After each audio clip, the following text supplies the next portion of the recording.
Assalamualaikum warahmatullahi wabarakatuh. Sebelumnya, izin memperkenalkan diri, nama saya Media Juliana dengan NPM 2414071001. Saya dari kelas TEP A, saya dari angkatan 2024. Di sini, saya akan mengerjakan tugas dari Bapak Dr. Mareli Telaung Banua, STP MSc, di mana beliau sebagai dosen pengampu dari mata kuliah motor bakar dan traktor pertanian. Jadi, di sini saya akan menjelaskan tentang motor bakar 4 tak, di mana motor bakar 4 tak ini salah satu materi yang telah beliau berikan kepada kami.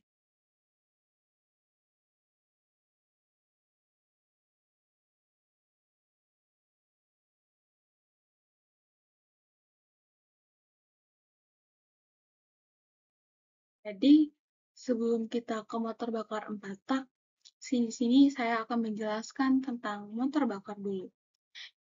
Jadi, motor bakar itu mesin yang mengubah energi kimia menjadi energi mekanik melalui proses pembakaran di dalam silinder.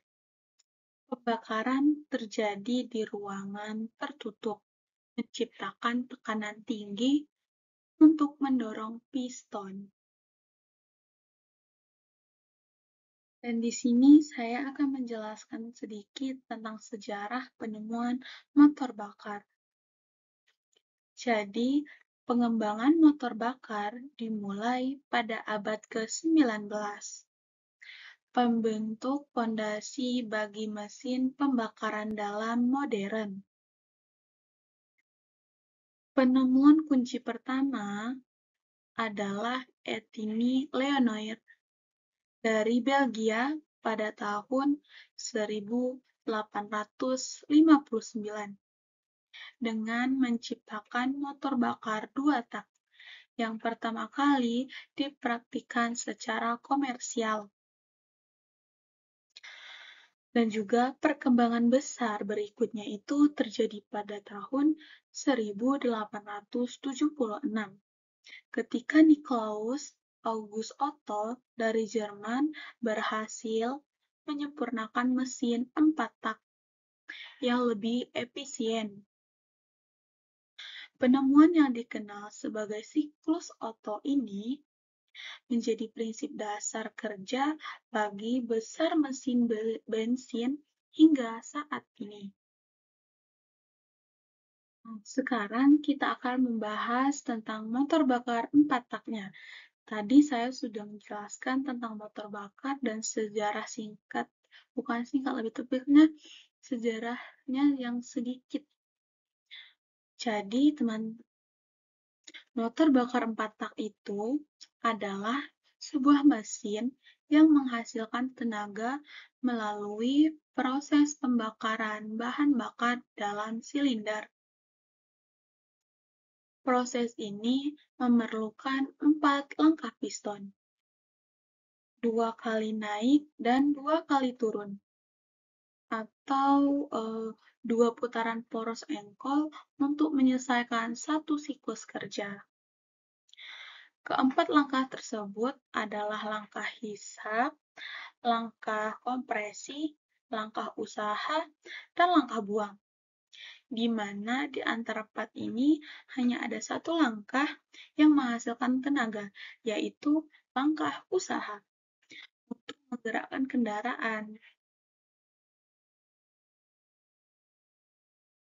Nah, di sini juga ada komponen utamanya, di mana ada blok silinder, yaitu sebagai rumah utama kerangka utama mesin yang menampung semua komponen lainnya. Di dalamnya terdapat silinder tempat piston bergerak, terbuat dari besi atau aluminium yang kuat. Dan yang kedua, ada kepala silinder sebagai penutup atau blok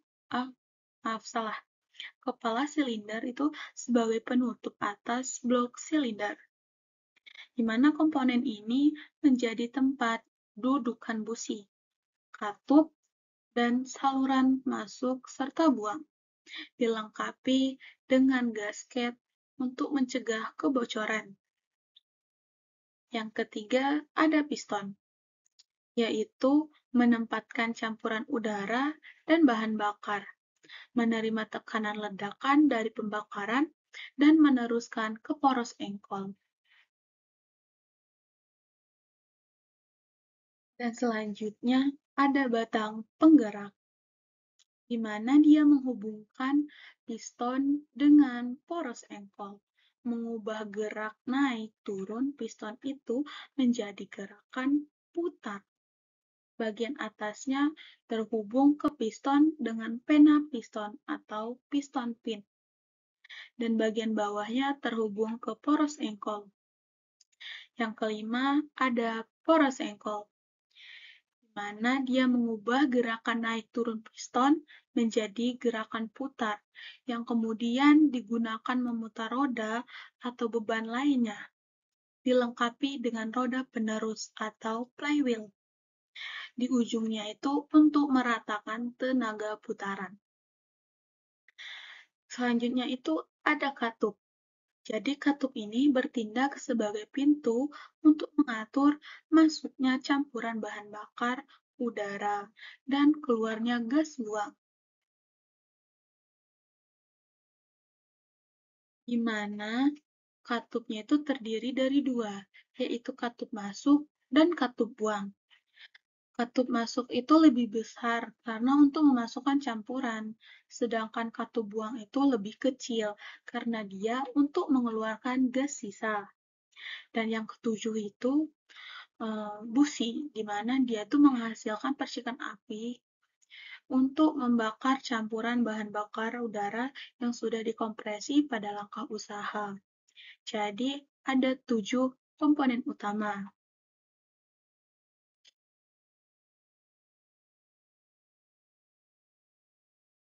Nah, di sini saya akan menjelaskan tentang langkah kerja motor bakar 4 tak, di mana langkah pertama itu adalah hisap, di mana dia memasukkan campuran udara dan bahan bakarnya ke dalam silinder, di mana posisi katup itu katup masuknya itu terbuka dan katup buangnya itu tertutup.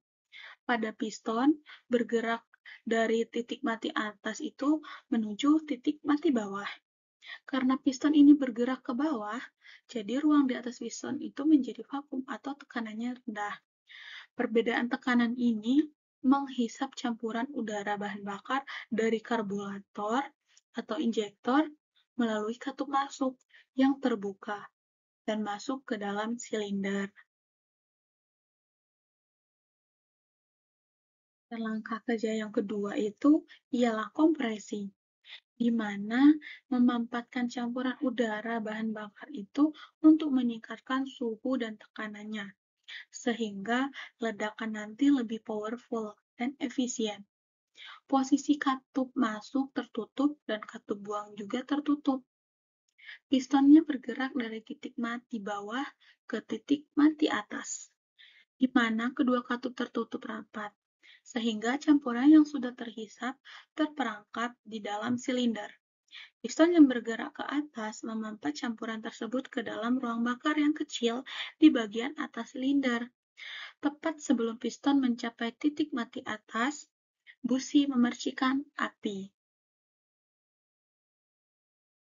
Langkah ketiga ialah langkah usaha, di mana di langkah usaha ini dia menghasilkan tenaga yang menggerakkan mesin. Dan ini adalah satu-satunya langkah yang menghasilkan tenaga, di mana posisi katup masuk dan katup buang itu masih dalam keadaan tertutup. Piston bergerak dengan kecepatan dari titik mati atas ke titik mati bawah, dan percikan api dari busi membakar campuran bahan bakar udara yang sudah terkompresi. Pembakaran ini menghasilkan ledakan yang kecil yang menciptakan gas bertekanan dan suhu sangat tinggi. Tekanan tinggi ini yang mendorong piston dengan kuat ke bawah. Gerakan piston ini diteruskan oleh connecting rod untuk memutar poros engkol untuk menghasilkan tenaga putar atau torsi. di mana langkah keempat ini ialah langkah buang. Dia akan mengeluarkan gas sisa hasil pembakaran dari dalam silinder untuk menyiapkan siklus baru. Dan di posisi katup masuk tertutup dan katup buang terbuka, di mana piston ini bergerak dari titik mati bawah ke titik mati atas. Ketika katup buang itu terbuka, sementara piston itu mendorong gas sisa pembakaran yang sudah tidak berguna itu keluar melalui saluran buang. Nah, dan gas ini tuh kemudian dilepas ke atmosfer melalui knalpot. Jadi, di dalam motor bakar 4 tak ada 4 langkah pembakaran, mana hanya satu yang menghasilkan tenaga.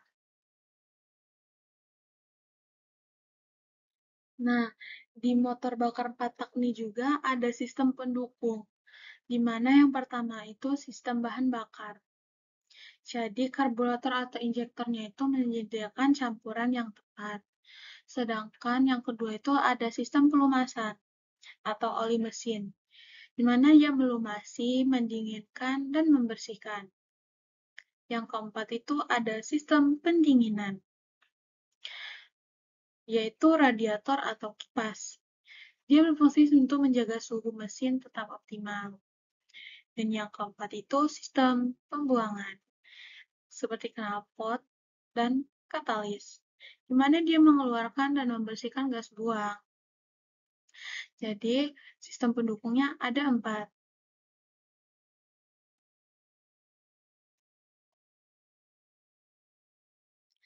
Motor bakar 4 tak juga memiliki kelebihan. Yang pertama, dia irit bahan bakar. Kedua, emisinya lebih rendah dan ramah lingkungan. Yang ketiga, lebih tahan lama dan awet. Terus yang keempat dan terakhir itu suara mesinnya tuh halus. Nah, mesin bakar 4 tak ini tidak hanya memiliki kelebihan, pastinya ada kekurangan. Di mana kekurangannya itu, pertama tuh konstruksinya tuh lebih rumit dan berat. Terus tenaga per volumenya tuh lebih kecil dibandingkan 2 tak, sama biaya produksinya itu lebih mahal. Jadi, motor bakar 4 tak ini memiliki kelebihan dan kekurangan. Nah, jadi dalam kehidupan kita sehari-hari juga itu ada pengaplikasiannya yang sering kita temui di dalam kehidupan kita. Yang pertama itu ada mobil, ada motor, terus ada traktor roda 4 juga kalau di pertanian. Terus ada traktor tangan juga. Terus ada ini ya namanya combine harvester juga. Dan masih banyak lainnya. Dan ini genset. Jadi tanpa kita sadari motor 4 tak motor bakar 4 tak ini banyak kita temuin di kehidupan kita sehari-hari.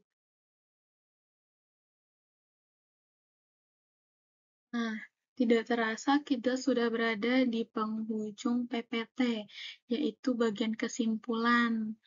Nah, kesimpulan dari motor bakar 4 tak ini ialah motor bakar 4 tak bekerja melalui 4 langkah berurutan, di mana terdiri dari hisap, kompresi, usaha, dan buang. Dan dia hanya satu langkah, yaitu langkah usaha yang menghasilkan tenaga, didukung oleh inersia roda gila.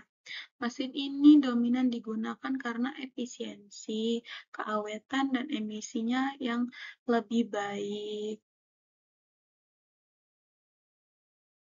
Nah, jadi mungkin sekian video penjelasan saya tentang motor bakar 4 tak. Terima kasih.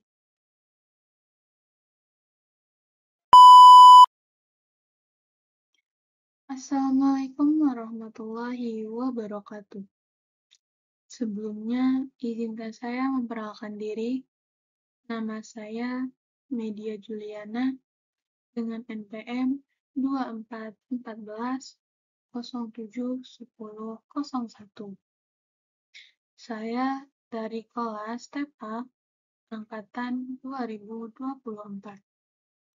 Sini saya akan mengerjakan tugas dari Bapak Dr. Mareli Telaum Banua, STP MSc, sebagai dosen pengampu dari mata kuliah motor bakar dan traktor pertanian. Sini saya akan menjelaskan materi yang kedua, yaitu tentang motor bakar 2 tak.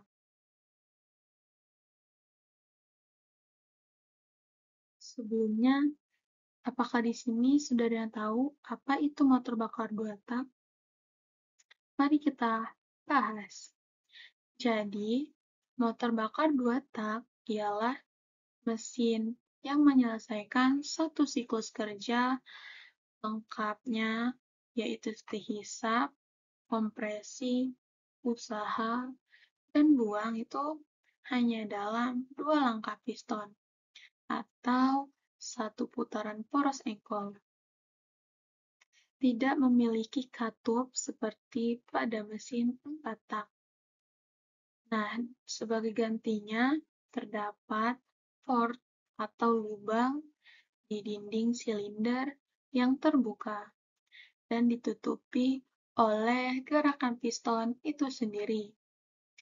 Menggabungkan proses intake dan exhaust dalam fase yang sangat singkat diakhiri langkah usaha yang disebut proses scavenging. Jadi, siklus kerjanya itu ada 2, di mana siklus kerja motor bakar itu yang ada di motor bakar 2 tak ini, yaitu yang pertama itu hisap dan kompresi, dan yang kedua itu usaha dan buang.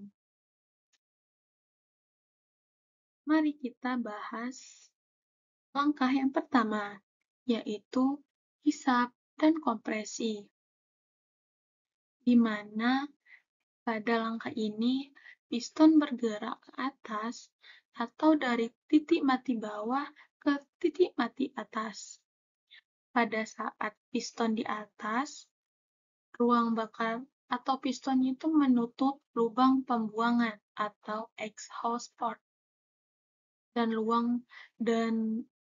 lubang pemasukan atau intake port-nya itu setelah campuran udara bahan bakar yang telah berada di ruang. Bahan ditekan atau dikompresi hingga volumenya kecil dan tekanan serta suhunya meningkat. Dan di akhir langkah ini, busi memercikan api untuk memulai pembakaran. Dan ketika piston berada di bawah atau di crankcase, gerakan piston ke atas menciptakan ruang hampa atau tekanan negatif di dalam crankcase. Dan tekanan negatif ini menciptakan campuran udara bahan bakar yang baru dari karburator melalui lubang pemasukan atau intake port ke dalam crankcase. Nah, langkah yang kedua ialah usaha dan buang. Pada langkah ini, kedua proses penting lainnya terjadi, yaitu pengeluaran gas buang dan pengisian campuran baru ke silinder, di mana piston ini bergerak ke bawah atau dari titik mati atas ke titik mati bawah. Pada saat piston ini berada di atas atau di ruang bakar, campuran yang terbakar itu menghasilkan ledakan yang mendorong piston itu dengan kuat ke bawah. Dan ini adalah langkah usaha yang menghasilkan tenaga untuk memutar poros engkol. Nah, Pada saat piston ini hampir mencapai titik mati bawah atau TMB, piston ini mulai membuka lubang pembuangan atau exhaust port-nya, di mana gas sisa pembakaran yang masih tertekan tinggi keluar dengan cepat melalui lubang ini.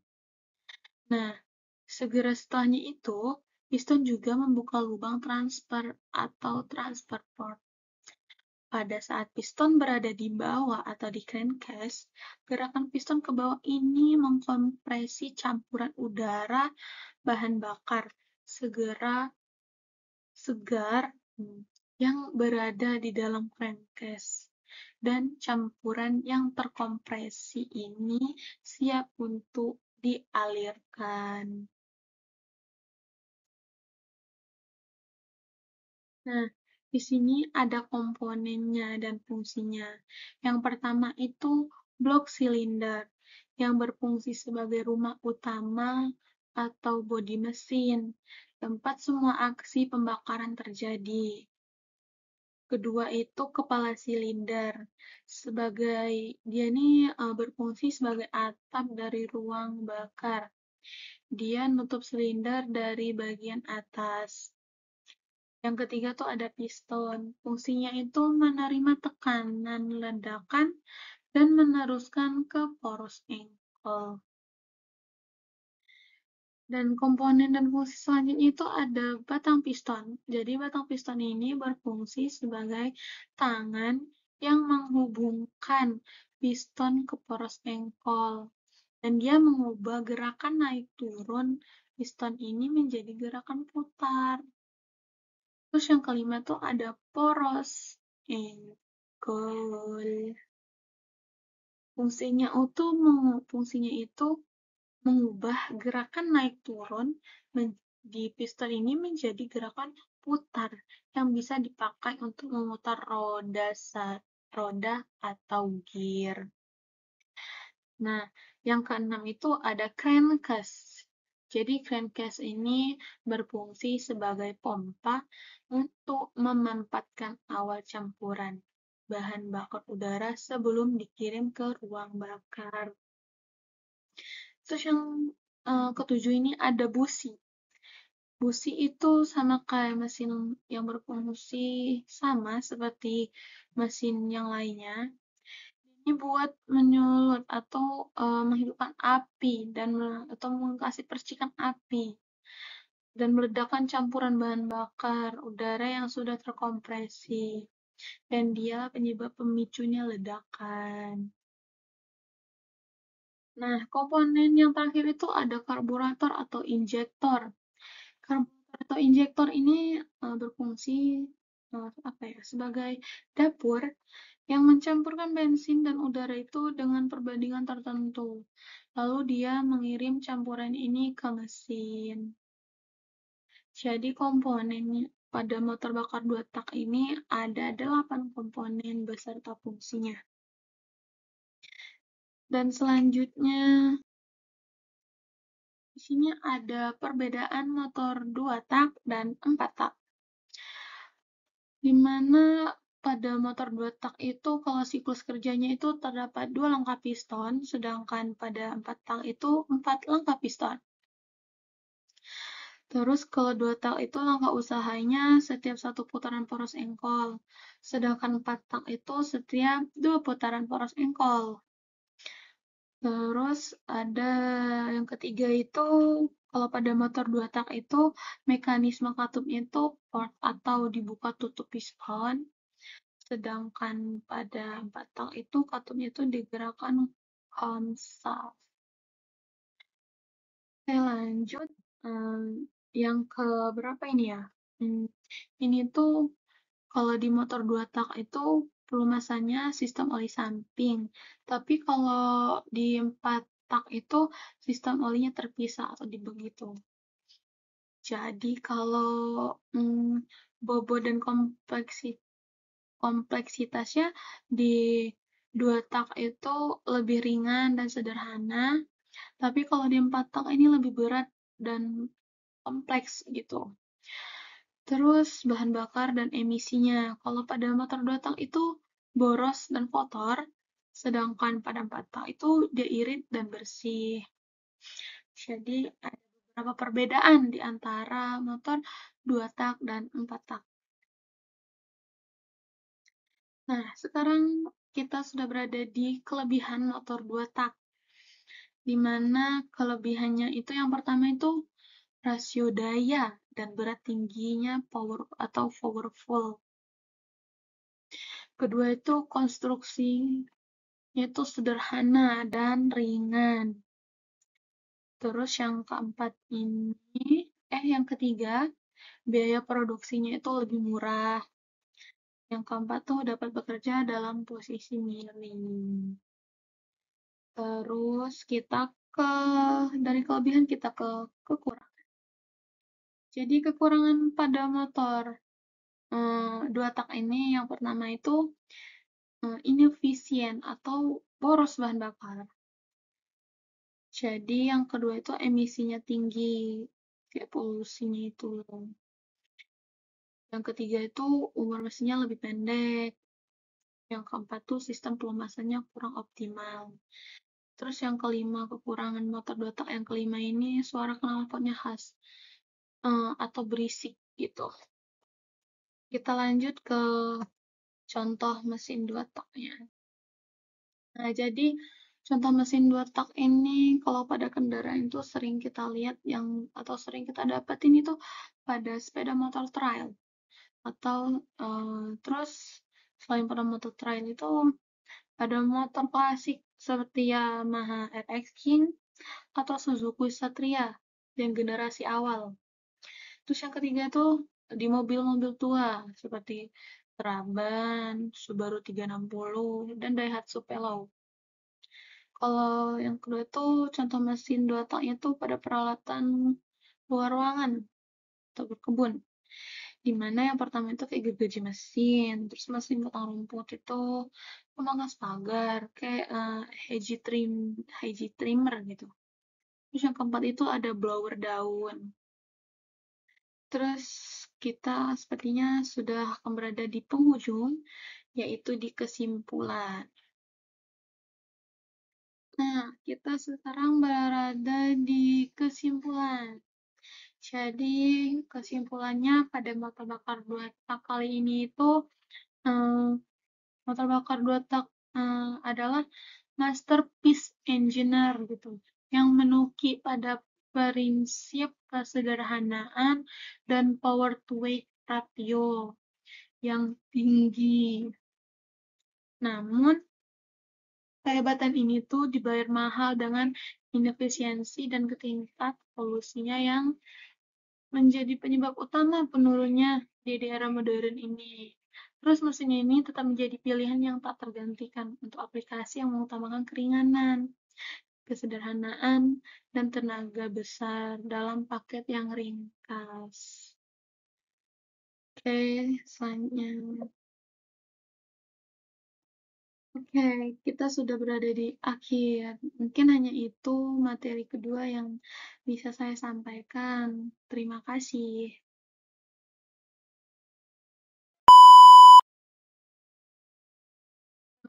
Assalamualaikum warahmatullahi wabarakatuh. Sebelumnya, izin memperkenalkan diri. Nama saya Media Juliana dengan NPM 2414107001. Saya dari kelas TEP A angkatan 2024. Di sini saya akan mengerjakan tugas dari Bapak Dr. Mareli Telaum Banua, STP MSc, sebagai dosen pengampu dari mata kuliah Motor Bakar dan Traktor Pertanian. Di sini saya akan mengerjakan tugas yang berjudul motor bakar diesel atau motor diesel.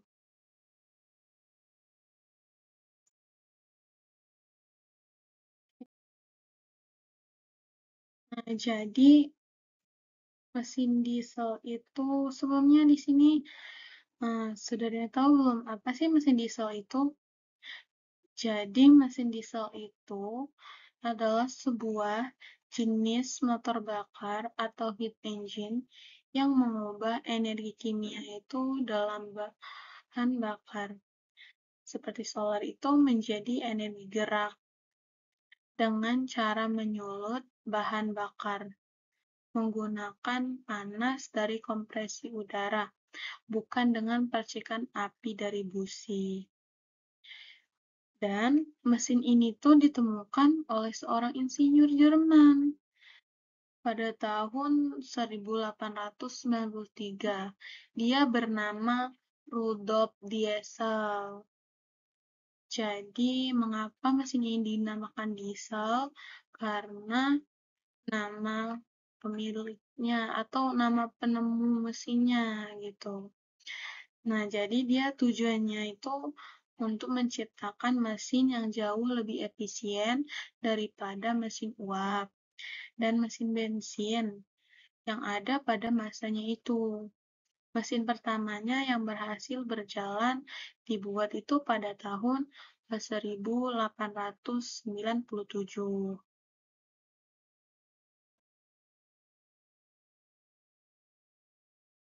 Nah, jadi mesin diesel ini juga memiliki langkah kerja.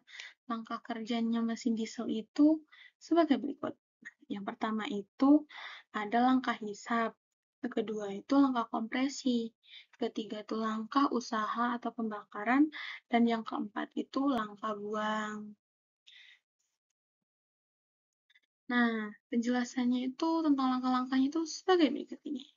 Jadi, yang pertama itu kan eh, langkah kerja yang pertama itu piston itu bergerak turun dan hanya udara murni yang masuk ke dalam silinder melalui katup masuknya. Terus langkah yang kedua, itu pistonnya itu bergerak naik. Kedua katupnya itu menutup dan udara dimampatkan gitu, hingga suhu dan tekanannya melonjak sangat tinggi. Biasanya itu mencapai lebih dari 500 derajat Celcius. Terus yang ketiga, itu di puncak kompresi, solar itu disemprotkan dengan tekanan tinggi ke dalam ruang bakar yang berisi udara super panas. Karena panas ekstrim inilah, solar itu langsung menyala dan meledak tanpa perlu busi. Dia mendorong piston ini turun dengan kuat. Terus langkah yang keempat itu piston bergerak naik kembali. Lalu katupnya itu kat, apa lalu katup buangnya itu terbuka sehingga mendorong sisa gas pembakaran itu keluar melalui knalpot. Nah, sekarang tuh komponen utamanya mesin diesel. Maaf guys, ini ada sedikit ketypoan. Maaf, Bapak. Jadi, mesin apa komponen utama mesin diesel itu yang pertama itu blok silinder dan kepala silinder. Dia ini dibuat lebih kokoh untuk menahan tekanan tinggi itu. Terus yang kedua itu ada piston dan batang penggerak atau connecting rod. Sini desainnya tuh khusus, seringkali lebih panjang. Terus yang ketiga tuh ada poros engkol atau kayak apa ya, crankshaft gitu. Kaku dan kuat dianya. Terus yang keempat itu sistem injeksi bahan bakar, di mana jantung dari mesin diesel ini. Injeksi bahan bakar ini ada komponennya, di mana ada komponen injeksi atau injection pump. Terus yang kedua tuh injeksi nozzle, di mana dia tuh untuk menyemprotkan solar menjadi partikel halus. Terus kita ke slide selanjutnya. Nah, jadi yang slide ini tuh perbedaan mesin diesel dan mesin bensin. Dimana mesin diesel itu kalau pengapiannya itu kan dia menyalakan kompresi atau tekanan dan panas yang tinggi. Nah, sedangkan pada mesin bensin itu dia menggunakan percikan api dari busi. Terus kalau pada mesin diesel itu bahan bakar itu menggunakan solar. Kalau di mesin bensin dia menggunakan bensin.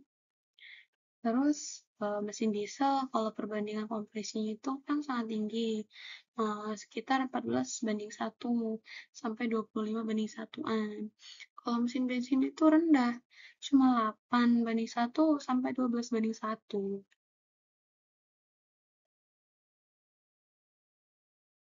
Nah, perbandingan selanjutnya itu ada di pembentukan campuran. Kalau di mesin diesel itu udaranya itu dimanfaatkan dulu, lalu solarnya itu baru disemprotkan. Kalau di mesin bensin itu udara dan bensinnya itu tercampur sebelum masuk ke silinder. Dan pada rasio atau emisinya itu di mesin diesel dia itu menggunakan torsi. Dia itu menggunakan torsi yang besar. CO2-nya itu lebih rendah, NOx dan partikulanya tinggi. Sedangkan pada mesin bensin itu tenaganya itu tinggi, CO dan HC-nya itu juga tinggi.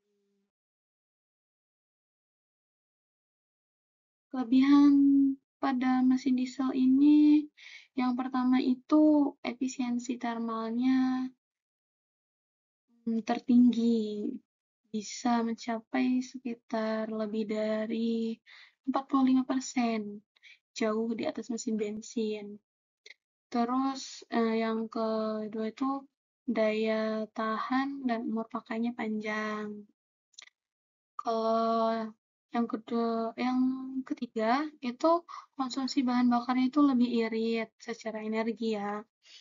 Eh, Terus emisi karbon dioksidanya atau CO2-nya itu yang lebih rendah. Terus yang terakhir ini tuh torsinya itu torsi yang besar pada RPM-nya rendah atau ideal untuk menarik beban gitu. Nah, pasti setiap kelebihan itu pasti ada kekurangan. Jadi, kekurangan pada mesin diesel ini tuh yang pertama tuh getaran dan suaranya itu noise, itu yang lebih besar begitu. Getaran dan suara atau noise-nya gitu. Terus yang kedua tuh biaya perawatan dan perbaikannya tuh lebih mahal. Yang ketiga tuh emisi partikulat atau PM.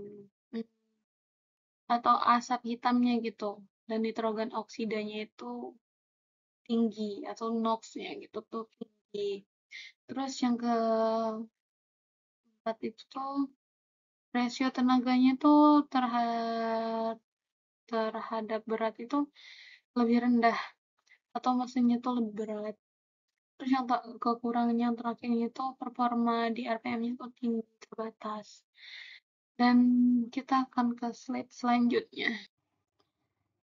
Nah, kalau pengaplikasian dalam kehidupan itu sering kita jumpai dalam kehidupan kita yang sehari-hari. Kalau di transportasi itu kayak di truk, di bus, di kapal atau di kereta api. Kalau di industri itu di generatornya atau di genset. Terus di mesin-mesin pabrik gitu. Di pertanian atau di pertambangan itu kayak di traktor, terus eskavator atau bulldozer gitu. Pokoknya kayak eh, apa alat-alat berat gitu. Terus setelah diaplikasi dalam kehidupan ini kita ke slide.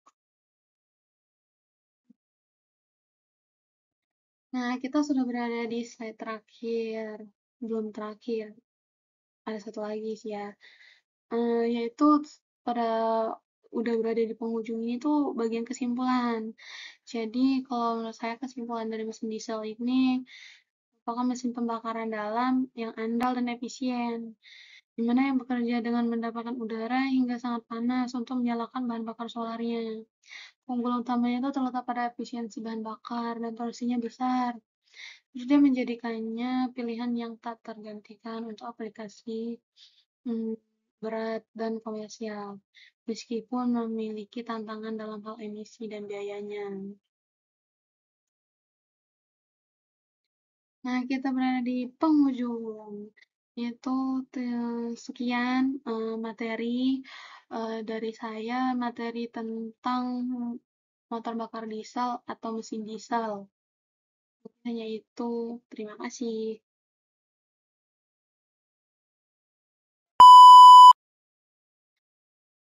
Assalamualaikum warahmatullahi wabarakatuh.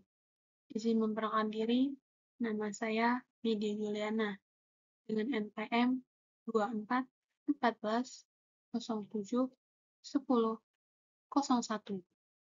Saya dari kelas TEPA angkatan 2024. Di sini saya akan mengerjakan tugas dari Bapak Dr. Mareli Telaum Banua, STP MSc, di mana beliau dosen pengampu dari mata kuliah motor bakar dan traktor pertanian.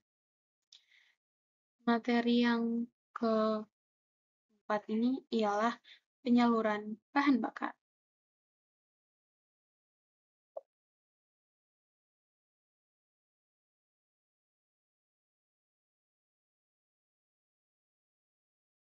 Mari kita bahas. Apa sih penyaluran bahan bakar? Kenapa sih penting? Apa sih tujuan penyaluran bahan bakar? Nah, mari kita bahas. Jadi, penyaluran bahan bakar adalah proses pengalitan bahan bakar dari tangki menuju ke dalam ruang bakar, atau dari tangki itu menuju ke dalam ruang bakar mesin untuk proses pembakaran. Nah, proses ini mencakup bagaimana bahan bakar itu diambil, dipompa, diatur, dicampur dengan udara, dan akhirnya disemprotkan atau dihisap ke dalam silinder mesin. Nah, tujuannya itu untuk menyiapkan campuran bahan bakar dan udara dengan perbandingan yang tepat, dalam jumlah yang benar, dan pada waktu yang optimal sesuai dengan kondisi kerja mesin, seperti beban dan putaran mesin. Nah, di slide ini tuh sistem penyaluran bahan bakar. Jadi, sistem penyaluran bahan bakar itu dibagi menjadi 4. Yang pertama, bensin karburator, bensin injektor, diesel boost pump, diesel common rail. Mari kita bahas satu persatu dari sistem penyaluran bahan bakar ini. Yang pertama ialah bensin karburator. Apa sih bensin karburator? Mari kita bahas. Jadi, bensin karburator adalah sistem paling tradisional yang menggunakan prinsip Venturi, di mana perbedaan tekanan akibat aliran udara. Nah, karburator ini tuh bertugas mencampur udara dan bensin dengan perbandingan tertentu sebelum masuk ke ruang bakar. Dan cara kerjanya itu, udaranya itu masuk melalui ujung karburator. Dan pada saat melewati venturi, kecepatan udara meningkat dan tekanannya menurun, menyedot bahan bakar dari mangkuk karburator. Lalu, campuran udara bensin ini kemudian dialirkan ke setiap silinder mesin melalui intake manifold. Terus, slide selanjutnya. Nah, jadi slide selanjutnya ini adalah kelebihan dan kekurangannya. Kelebihan yang pertama itu sederhana, biaya perawatannya murah, dan mudah dipahami. Kalau kekurangannya itu, yang pertama campuran itu kurang optimal di berbagai kondisi. Terus yang kedua tuh boros bahan bakarnya. Tiga tuh emisinya tuh lebih tinggi. Dan keempat itu respon throttle-nya kurang responsif. Sekarang kita masuk ke yang kedua. Nah, yang kedua itu bensin injeksi. Apa sih bensin injeksi? Jadi, mesin injeksi itu sistem modern yang menggantikan karburator. mana bensin itu disemprotkan secara langsung ke saluran masuk udara atau ke silinder oleh injektor yang dikendalikan oleh Electronic Control Unit atau ECU. Nah, cara kerjanya itu, pompa bensin itu mengalirkan bahan bakar bertekanan ke injektor melalui ECU. Terus dia menerima data dari berbagai sensor. Dan berdasarkan data tersebut, ECU menghitung waktu pembukaan injektor yang tepat untuk mendapatkan campuran udara bensin yang optimal. Terus kelebihan dan kekurangan bensin injeksi. Nah, jadi kelebihan dan kekurangannya. Yang pertama itu kita bahas dulu kelebihan. Kelebihannya yang pertama itu konsumsi bahan bakar lebih irit. Terus performanya itu lebih baik. Akselerasinya lebih dan responsif emisinya lebih rendah. Sedangkan kekurangannya, yang pertama tuh dia lebih kompleks. Kedua, biaya perbaikannya lebih mahal. Terus yang ketiga itu memerlukan alat diagnosa khusus. Kita lanjut ke slide selanjutnya, yaitu yang ketiga. Yang ketiga ini mesin diesel Bose pump. Jadi, mesin diesel Bose pump itu sistem injeksi diesel mekanis atau elektronik awal. Pompa injeksi seperti Bose VA itu bertugas menciptakan tekanan tinggi dan mendistribusikan bahan bakar solar ke setiap injektor. Nah, cara kerjanya itu pompa transfer atau primer itu mengirim solar ke pompa injeksi. Lalu, pompa injeksinya itu digerakkan oleh mesin untuk meningkatkan tekanan solar hingga sangat tinggi. Setelah itu, pompa ini membagikan dan mengatur waktu penyemprotan solar ke setiap injektor sesuai urutan pembakaran. Dan injektor pun membuka pada tekanan tertentu untuk mengawetkan solar. Terus ada kelebihan dan kekurangannya juga. Nah, jadi slide yang ini tuh kelebihan dan kekurangan. Jadi, kelebihannya itu yang pertama konstruksinya kokoh dan tahan lama. Terus yang kedua tuh relatif lebih sederhana dibandingkan common rail. Terus kekurangannya itu yang pertama itu tekanan injeksinya tidak konstan, tergantung putaran mesin. Terus yang kedua itu getaran dan suaranya lebih kasar. Terus yang ketiga emisi nitrogen, oksigen itu NOx itu NOx itu dan partikulat itu lebih tinggi. Terus yang keempat itu, nah jadi yang keempat ini tuh diesel common rail. Jadi diesel common rail ini tuh sistem injeksi diesel generasi terbaru. Dia menggunakan sebuah rail atau pipa persediaan yang berfungsi sebagai akumulator bertekanan tinggi untuk menyimpan solar. Cara kerjanya itu, pompa berkecepatan tinggi ini menciptakan tekanan sangat tinggi, hingga lebih dari 2000 bar di dalam rail. Dan railnya itu menyimpan solar bertekanan tinggi dan mendistribusikannya ke semua injektor. Lalu ECU itu mengontrol setiap injektor secara elektromagnetik atau piezoelektrik.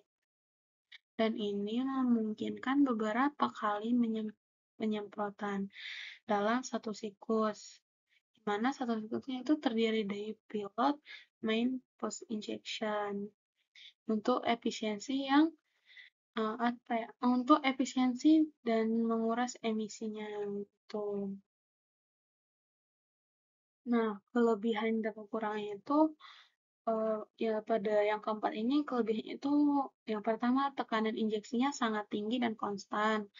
Terus yang kedua itu konsumsi bahan bakarnya tuh lebih irit. Ketiga, tenaganya tuh lebih besar. Yang keempat tuh getaran dan suaranya tuh lebih halus. Dan yang kelima itu emisinya sangat rendah. Terus kekurangannya juga, yang pertama tuh sistem paling kompleks. Terus biayanya itu, biaya produksi dan perbaikannya itu sangat mahal. Dan yang ketiga itu memerlukan kualitas bahan bakar dan pelunasan yang tinggi. Dan terus selanjutnya ialah ringkasan perbandingan atau perbandingan dari eh, dari empat metode ini gitu. Kalau pada bensin karburator itu prinsip kerjanya itu disedot oleh aliran udara, terus dikontrol oleh mekanis, terus ditekan, eh, terus tekanannya itu rendah, efisiensi dan tekanan juga rendah. Sedangkan pada bensin injeksi, prinsip kerjanya itu disemprotkan ke intake, terus jadi kontrol elektronik atau ECU gitu kan. Terus tekanan itu sedang, efisiensi dan tekanan juga tinggi. Terus yang ketiga itu di diesel bospan. Prinsip kerjanya itu disemprotkan oleh pompa distribusi, dikontrolnya itu mekanis atau elektronik, dan tekanan itu tinggi atau variatif, efisiensi dan tekannya itu sedang. Dan yang terakhir itu diesel common rail, di mana disemprotkan oleh pipa bersamaan prinsip kerjanya. Terus kontrolnya itu oleh elektronik atau ECU. Tekannya itu sangat tinggi dan konstan. Terus efisiensi dan tekannya itu sangat tinggi. Nah, komponennya itu yang pertama itu ada tangki bahan bakar, di mana sebagai tempat penyimpanan. Kedua itu saluran bahan bakar, yaitu pipa yang mengalirkan bahan bakar. Terus yang ketiga tuh saringan atau filter. Dia menyaring kotoran dan air untuk melindungi sistem. Terus yang keempat tuh pompa bahan bakar. Dia menciptakan aliran dan tekanan untuk mendorong bahan bakar. Nah, kita berakhir sudah di akhir yaitu di kesimpulan. Jadi kesimpulannya itu penyaluran bahan bakar adalah proses vital yang menentukan kinerja, efisiensi, dan keberhasilan emisi sebuah mesin. Perkembangannya bergerak dari sistem mekanis atau karburator, bus pump, ini menuju sistem elektronik yang presisi, injeksi bensin atau pump untuk memenuhi tuntutan efisiensi dan regulasi emisi yang semakin ketat. Nah, mungkin penjelasan materi saya yang keempat ini sampai di sini dulu saya akhiri. Terima kasih.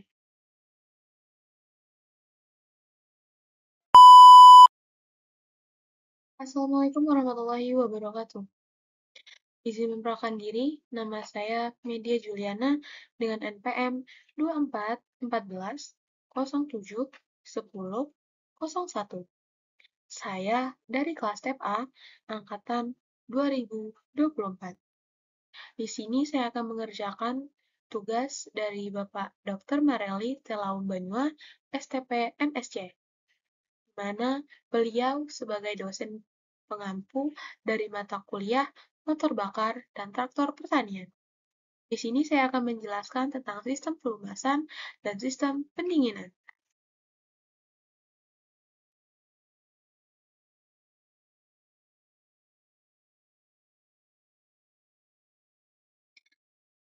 Jadi, apa sih sistem pelumasan itu? Nah, mari kita bahas.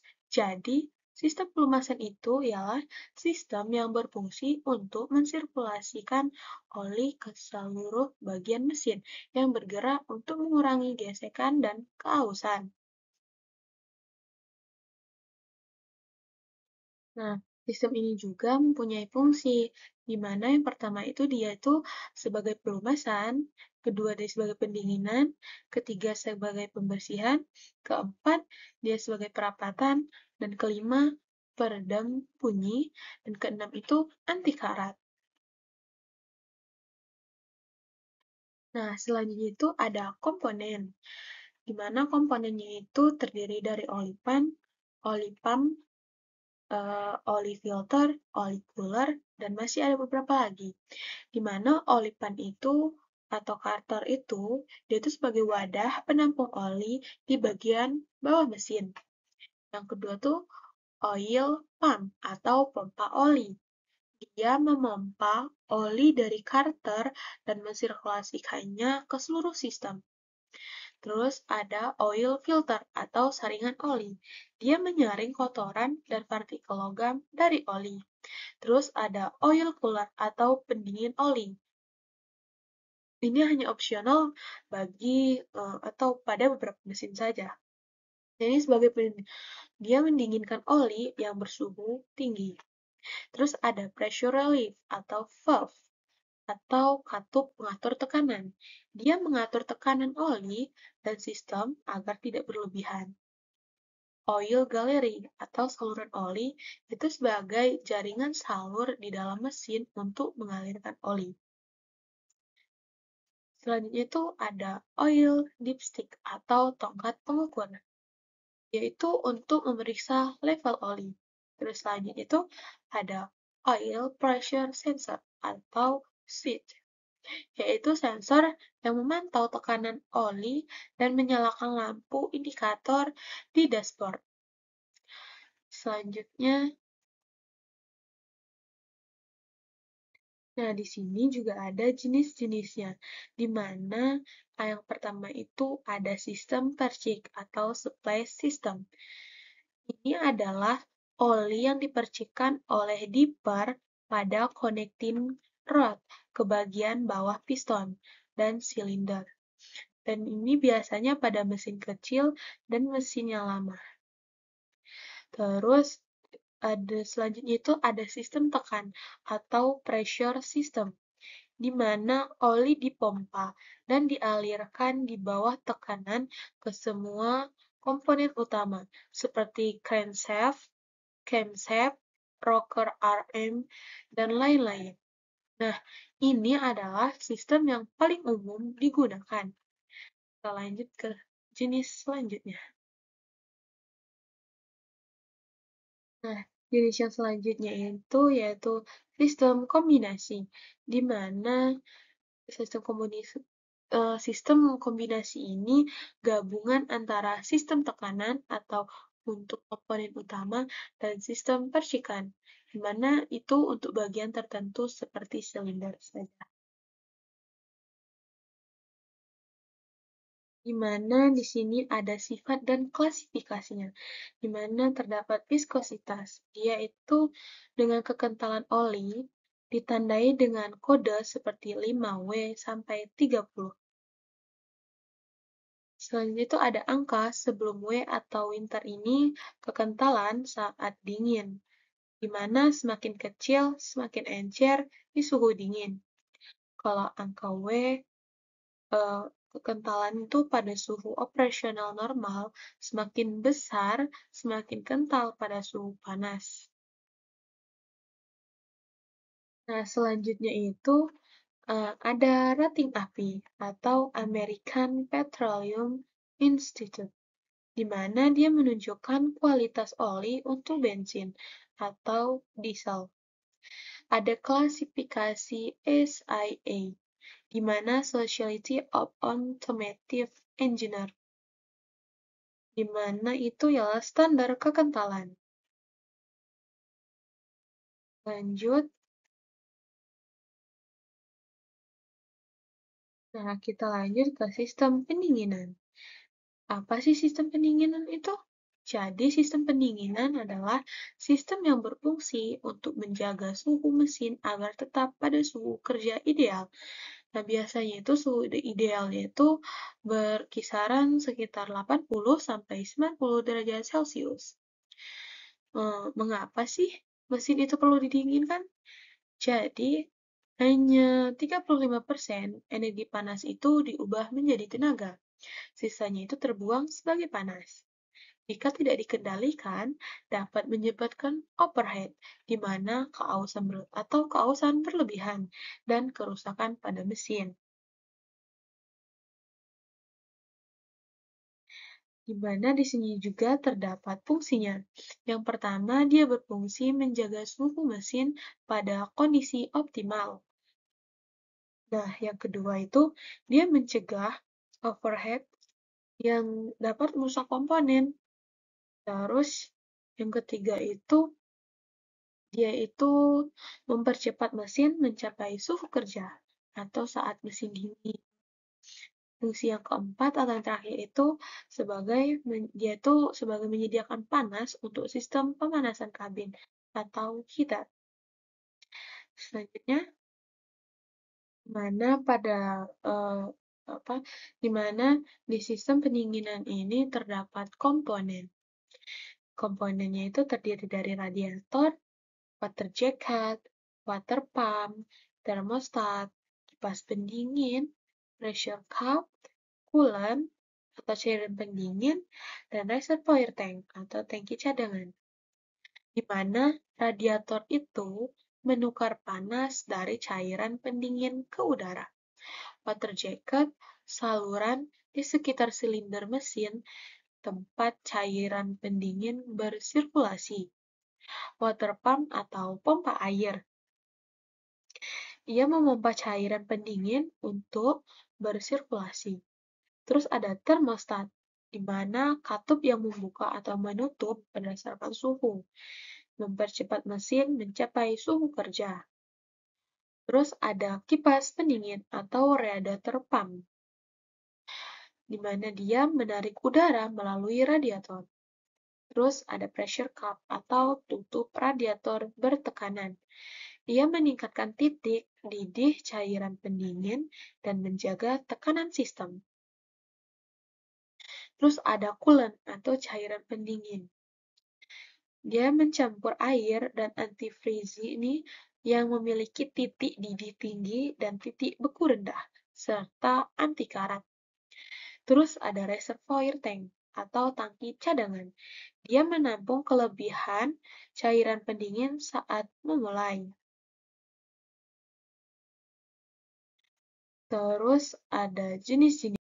Nah, di mana jenis-jenisnya itu terdapat sistem pendinginan udara, di mana dia menggunakan sirip-sirip pendingin di sekitar silinder mesin dan aliran udara. Selain kelebihannya itu, dia sederhana dan ringan. Kekurangannya, pendinginan kurang merata, terus tidak cocok untuk mesin kecil, seperti motor, mesin kecil. Terus selanjutnya itu ada sistem pendinginan cairan atau air. Dia menggunakan cairan pendingin yang bersirkulasi. Tipe sirkulasi alamiah atau termosifon. Termosifon. Dia menggunakan prinsip konveksi atau mesin lama. Terus ada tipe sirkulasi paksa. Dia menggunakan pompa air. Ini adalah sistem yang paling umum digunakan pada mobil modern. Setelah itu kita akan menjelaskan atau membahas tentang hubungan di antara sistem pelumasan dan sistem pendinginan. Jadi hubungannya ialah kedua sistem ini bekerja sama untuk mengolah panas yang dihasilkan mesin, di mana sistem pelumasan mendinginkan komponen internal yang sangat panas, seperti piston dan bearing, yang tidak terjangkau oleh cairan pendingin. Pada mesin performa tinggi, oil cooler digunakan, di mana cairan pendingin dari sistem pendingin membantu mendinginkan oli mesin. Dan ini menunjukkan integrasi langsung antara kedua sistemnya. Terus selanjutnya ini ialah kesimpulan.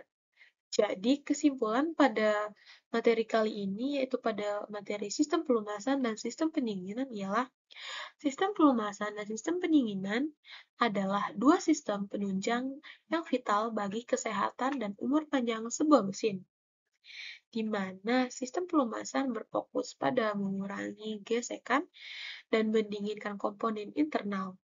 Sistem pendinginan berfokus pada mengatur suhu operasi mesin secara keseluruhan. Perawatan rutin atau ganti oli dan filter oli, cek dan ganti kulen. Pada kedua sistem ini sangat penting untuk menjaga kinerja dan keandalan mesin. Mungkin itu.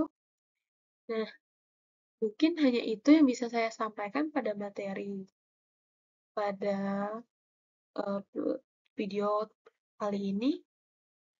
Saya akhiri. Terima kasih.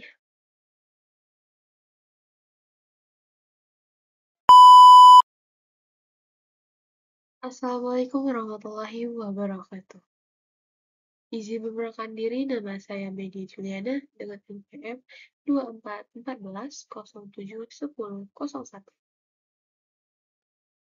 Saya dari kelas TPA angkatan 2024. Di sini saya akan menjelaskan sebuah materi dari Bapak Dr. Marili Telaun Banua, STP MSc, di mana beliau sebagai dosen pengampu dari mata kuliah motor bakar dan traktor pertanian.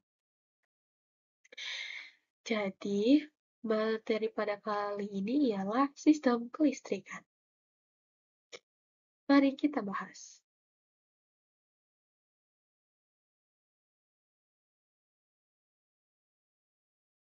Nah, jadi apa sih sistem kelistrikan itu? Jadi, sistem kelistrikan itu sebuah jaringan komponen yang menghasilkan, menyimpan, mendistribusikan, dan menggunakan energi listrik pada sebuah mesin atau kendaraan,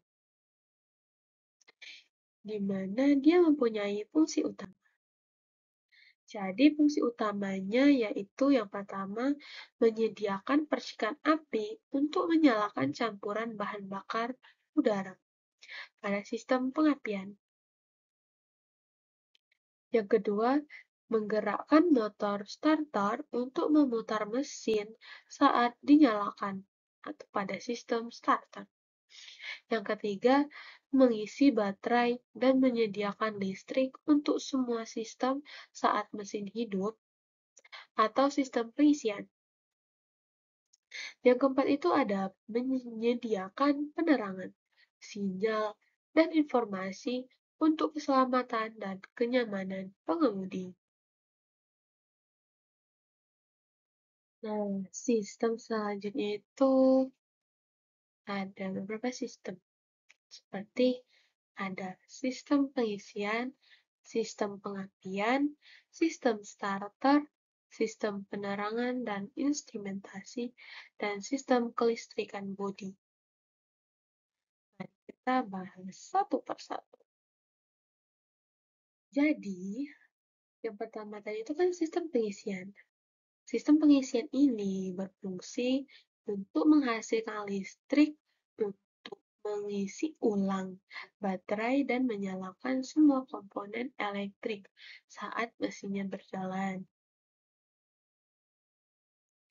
Terus ada komponen utama sistem pengisian. Yang pertama itu alternator, di mana dia itu sebagai jantung sistem pengisian, mengubah energi mekanik dari mesin melalui sabuk menjadi energi listrik AC, lalu diubah menjadi DC. Yang kedua ada regulator atau rectifier, di mana dia menstabilkan tegangan output alternator, biasanya 13,8 sampai 14,4 volt, dan mengubah arus AC dari alternator menjadi arus DC untuk mengisi baterai. Terus ada baterai atau aki. Dia menyimpan energi listrik dalam bentuk kimia, digunakan untuk menstarter dan menyuplai listrik saat mesin mati atau beban listrik melebihi kapasitas alternator. Nah, yang kedua ini yaitu sistem pengapian, di mana sistem pengapian ini berfungsi menghasilkan percikan api tegangan tinggi pada busi di saat yang tepat untuk membakar campuran bahan bakar udara di dalam silinder. Prinsip dasarnya itu dia mengubah tegangan baterai 12 volt ini menjadi pulsa dengan tegangan tinggi, yaitu sekitaran 15.000 sampai dengan 40.000 volt, dan mendistribusikannya ke busi. Selanjutnya yaitu jenis-jenis sistem pengapian, di mana pada sistem pengapian ini yang pertama terdapat konvensional atau mekanik. Dia menggunakan breaker foil atau platina dan coil, tapi sekarang sudah jarang digunakan. Yang kedua itu electronic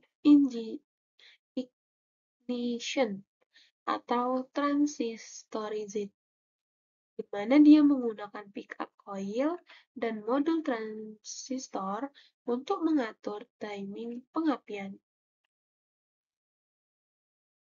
Lebih akurat dan rendah perawatan.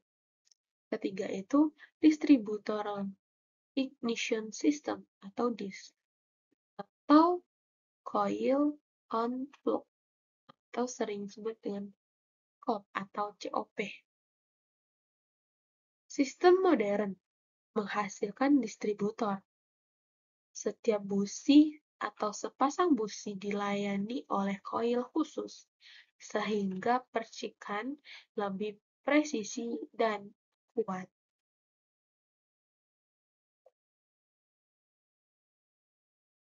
Nah, selanjutnya itu komponen utama sistem, di mana pertama itu terdapat coil pengapian atau coil. Dia mentransfer yang meningkatkan tegangan 12 volt menjadi ribuan volt. Kedua, busi atau spark plug. Dia menghasilkan percikan api di dalam ruang bakar. Ada modul pengapian atau ignition control module, ISICM, yaitu sebagai otak yang mengatur waktu pengapian. Terus ada sensor atau position sensor. Position sensor memberikan sinyal ke ICM tentang posisi dan kecepatan mesin. Yang ketiga ada sistem starter, di mana dia berfungsi mengubah energi listrik dari baterai menjadi energi mekanik untuk memutar poros engkol atau crankshaft mesin sehingga dapat hidup sendiri. Komponen utamanya, yang pertama itu motor starter, di mana motor DC berdaya besar yang menghasilkan torsi putar. Terus ada solenoid starter. Dia sebagai saklar berdaya besar yang menghubungkan arus dari baterai ke motor starter dan juga mendorong pinion gear. Ada pinion gear dan flywheel. Pinion gear pada starter berengsel dengan ring gear di flywheel untuk memutar mesin. Terus ada cara kerja sistem starter, di mana kunci kontak diputar ke posisi start. Arus mengaktifkan solenoid. Solenoid itu menghubungkan daya penuh baterai ke motor starter dan mendorong pinion. Nah, pinion ini memutar flywheel, di mana mesin berputar dan dengan sistem pendinginan dan bahan bakar. Yang keempat itu ada sistem penerangan dan instrumentasi.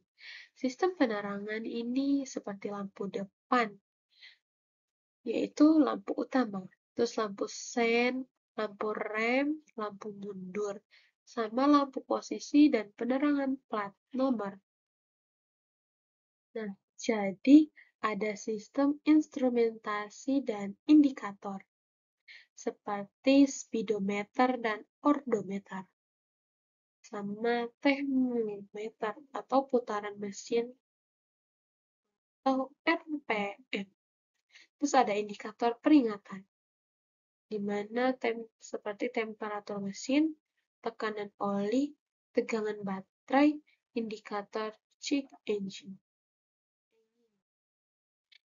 Terus selanjutnya itu ada ECU atau Engine Control Unit, otak dari mesin modern yang mengatur pengapian, injeksi bahan bakar, dan emisi berdasarkan input dari berbagai sensor.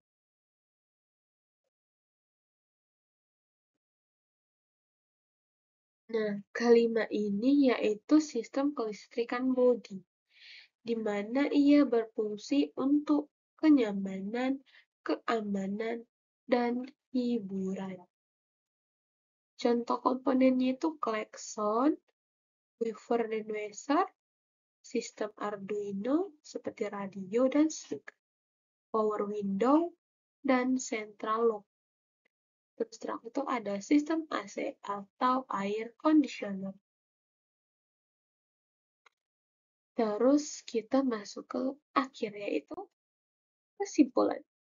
Jadi, pada materi kali ini terdapat kesimpulan, yaitu kesimpulannya itu berisi sistem kelistrikan motor bakar adalah sistem yang kompleks dan terintegrasi.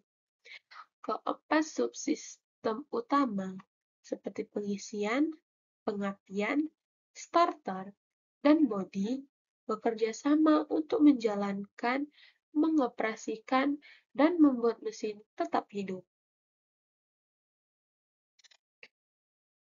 Nah, mungkin materinya hanya sampai situ saja yang bisa saya jelaskan. Saya ucapkan terima kasih.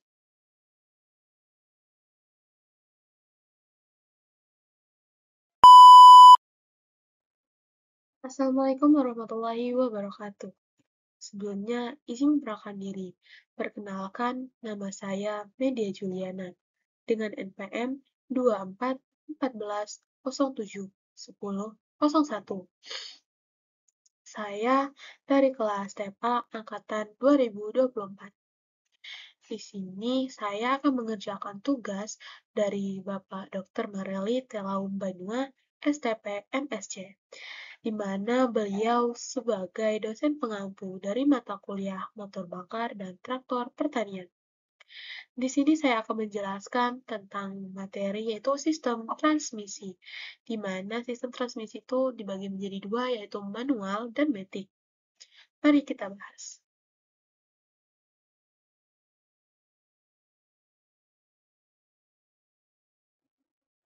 Jadi, apa sih sistem transmisi itu? Jadi, sistem transmisi itu adalah rangkaian komponen dalam kendaraan yang berfungsi untuk memindahkan tenaga atau power dari mesin ke roda penggerak. Sistem transmisi ini dibagi menjadi dua, yaitu manual dan matic. Jadi fungsi utamanya itu ialah yang pertama, mengubah momen atau torsi dari mesin sesuai kebutuhan, seperti jalan menanjak dan akselerasi, dan masih banyak lainnya. Yang kedua itu mengubah kecepatan kendaraan, seperti maju dan mundur. Ketiga, memutus dan menyambungkan tenaga dari mesin ke roda, di mana agar mesin bisa hidup saat kendaraan berhenti. Terus ada sistem transmisi manual. Jadi, sistem transmisi manual ini ialah transmisi di mana pengemudi secara aktif harus memindahkan gigi menggunakan tuas persneling dan kopling. Cara kerja singkatnya seperti kayak injek komplingnya, terus putuskan tenaganya, pindah gigi, lepas kopling, sambungkan tenaga. Terus kita lanjut ke komponen utamanya. Jadi selanjutnya itu ada komponen utama, seperti kopling, tuas parseneling, dan gigi, di mana kopling atau coil ini tuh menyambung dan memutus tenaga dari mesin ke transmisi. Terus ada tuas parseneling atau gear shift lever, di mana dia itu untuk memilih gigi. Kalau gigi atau gear, yaitu susunan gigi dengan rasio yang berbeda-beda, seperti 1, 2, 3, 4, 5, dan R.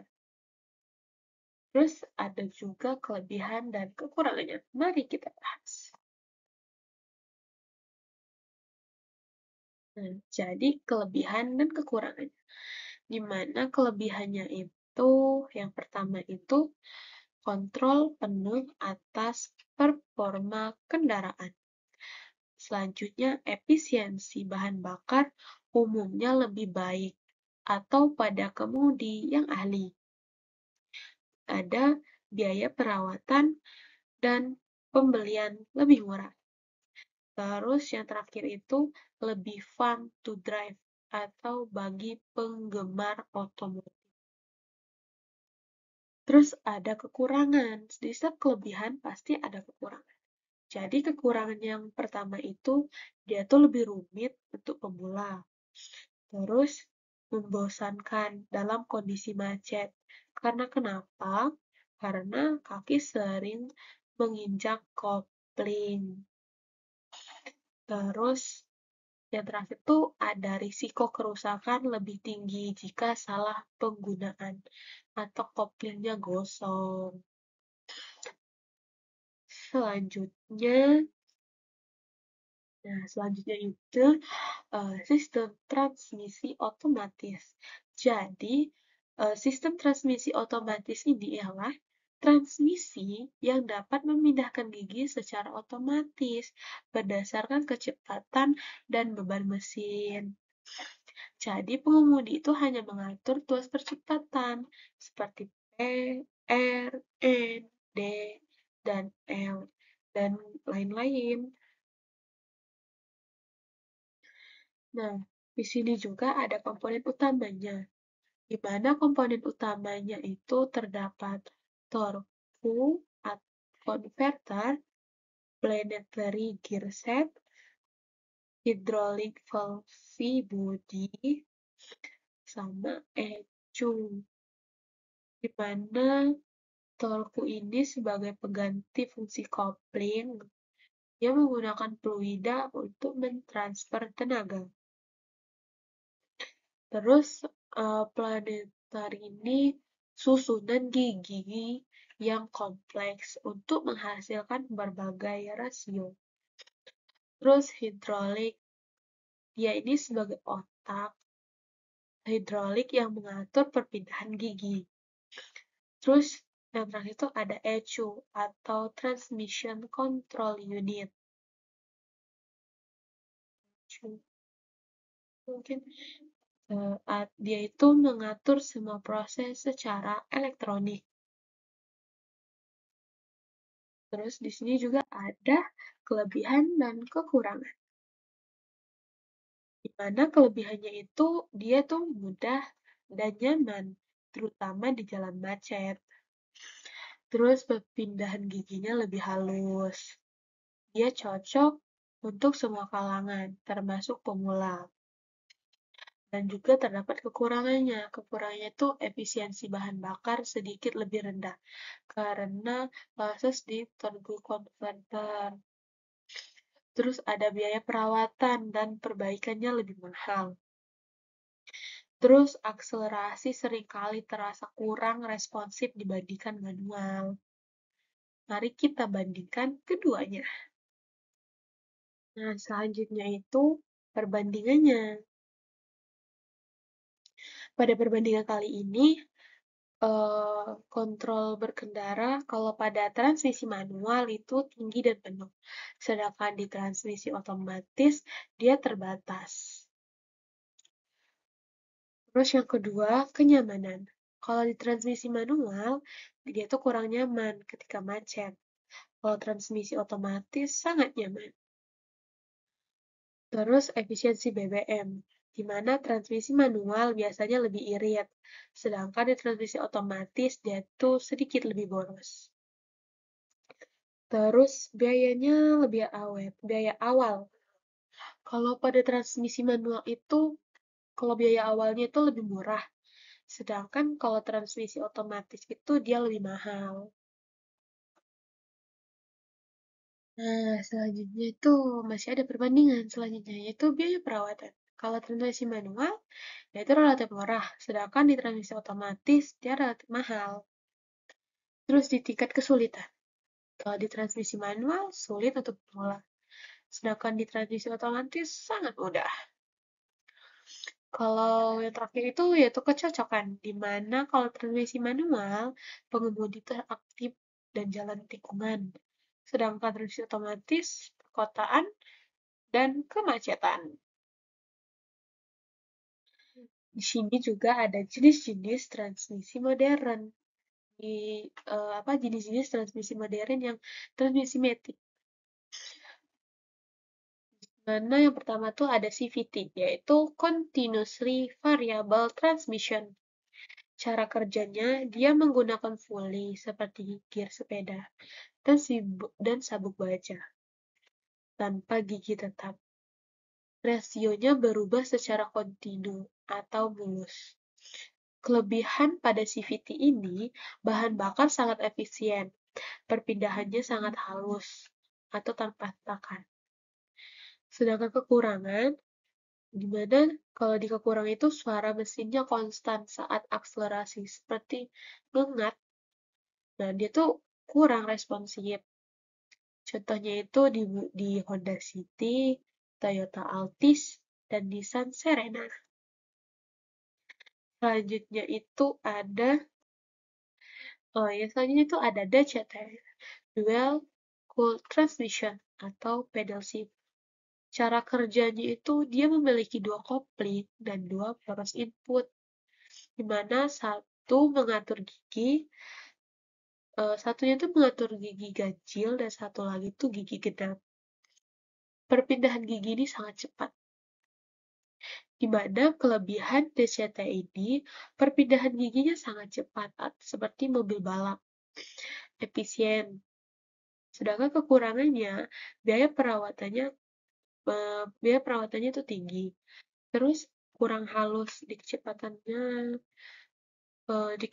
itu sangat rendah. Contohnya itu di Volkswagen DSG, Hyundai DCT, sama Ford PowerShift. Terus selanjutnya ada AMT atau Automated Manual Transmission. Cara kerjanya AMT ini transmisi manual yang dikendalikan oleh aktuator dan ECU. Pengemudi tidak perlu injak komplit. Kelebihannya, dia lebih murah dari AT lain, terus efisien bahan bakar. Kekurangannya, perpindahan gigi terasa kasar atau hentakan. Contohnya pada Suzuki AGZ, Daihatsu, TBD. Nah, itu ada. Nah, jadi pada kesimpulan pada materi kali ini ialah pilihan antara manual dan matic adalah kompromi antara kontrol, kenyamanan, dan biaya. Di mana manual itu cocok untuk yang mengutamakan kontrol, efisiensi, dan harga. Kalau di matic seperti ATV, CVT, dan DCT, itu cocok untuk yang mengutamakan kenyamanan dan kemudahan. Teknologi transmisi sekarang itu terus berkembang untuk menyatukan kelebihan kedua sistem ini. Contohnya itu di DCT yang efisien dan cepat.